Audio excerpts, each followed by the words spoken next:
जो लोग हरे रंग की बात करते हैं, मुसलमानों को उनसे होशियार रहना चाहिए, उनसे सावधान रहना चाहिए।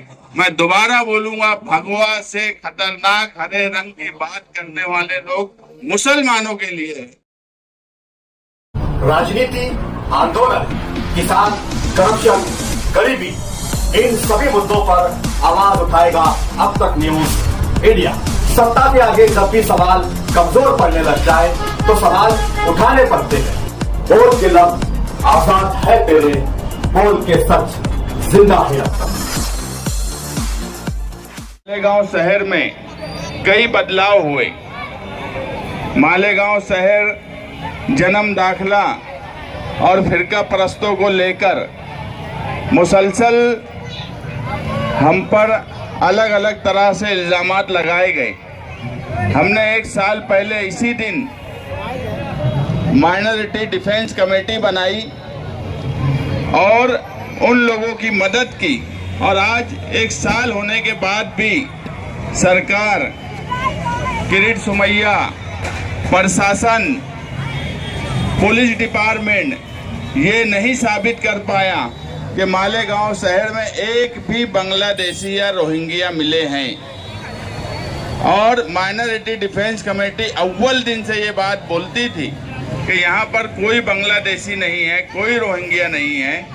मालेगांव शहर में ये मुमकिन ही नहीं है कि ऐसे लोग यहाँ पर पनाह ले पाएँ और उनकी कोई मदद करे। यहाँ पर सेकुलर मुसलमान रहते हैं और वो इस इलेक्शन में भी साबित हुआ। यहाँ बहुत छोटे छोटे बच्चे हैं।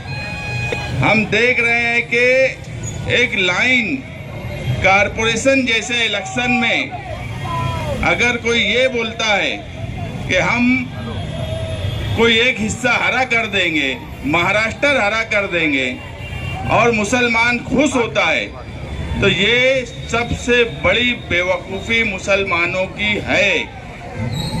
किसी एक रंग में अगर महाराष्ट्र या हिंदुस्तान या अपना खुद का शहर अगर हरा करने की बात बोलते हैं तो ये मान लो कि वो मुसलमानों के तई ईमानदार नहीं है।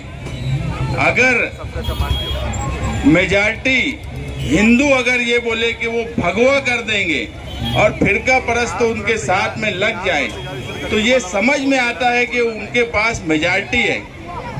और अगर मुसलमान लीडर इस तरह की बातें बोल रहे हैं, इसका मतलब है कि इस देश को दो हिस्से में बांटेंगे, और दो हिस्से में अगर देश बटा तो दिखती बात है कि भगवा लोगों की मेजॉरिटी बनेगी। और ये पूरे मुल्क के लिए, महाराष्ट्र के लिए, हमारे शहर के लिए ये बात अच्छी नहीं है।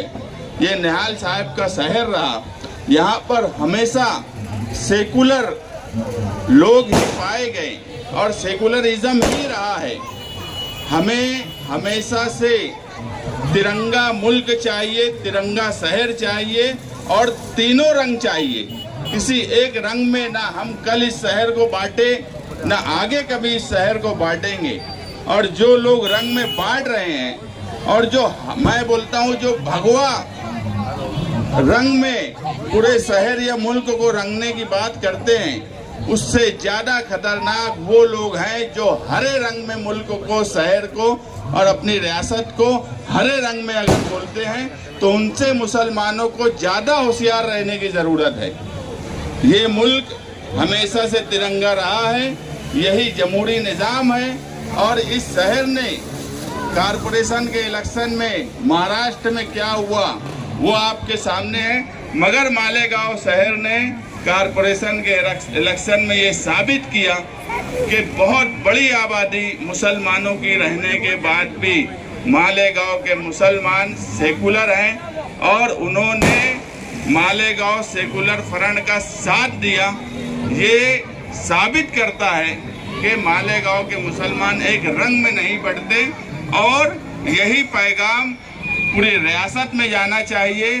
और इसलिए 26 जनवरी को हमें ये पैगाम के साथ यहाँ से जाना है कि ये मुल्क तिरंगी सोच का है और हमेशा तिरंगी सोच का रहना चाहिए। हमें कभी भी मजहब के नाम से किसी भी तरह गुमराह नहीं होना चाहिए।